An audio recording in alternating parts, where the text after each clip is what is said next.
أعوذ بالله من الشيطان الرجيم.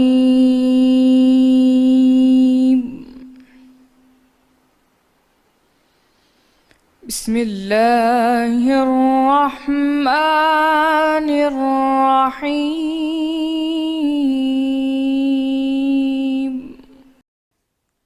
اور قوم فرعون میں جو سردار تھے کہنے لگے کہ کیا آپ موسیٰ اور اس کی قوم کو چھوڑ دیں گے یا یوں ہی رہنے دیں گے کہ ملک میں خرابی کریں اور آپ سے اور آپ کے معبودوں سے دستکش ہو جائیں؟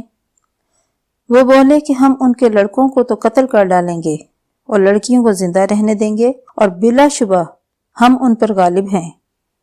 موسیٰ نے اپنی قوم سے کہا کہ اللہ سے مدد مانگو اور ثابت قدم رہو، زمین تو اللہ کی ہے، وہ اپنے بندوں میں سے جسے چاہتا ہے اس کا مالک بناتا ہے، اور آخر بھلا تو ڈرنے والوں کا ہے۔ وہ بولے کہ تمہارے آنے سے پہلے بھی ہم کو اذیتیں پہنچتی رہیں اور آنے کے بعد بھی۔ موسیٰ نے کہا کہ قریب ہے کہ تمہارا پروردگار تمہارے دشمن کو ہلاک کر دے اور اس کی جگہ تمہیں خلیفہ بنائے، پھر دیکھے کہ تم کیسے عمل کرتے ہو۔ صدق اللہ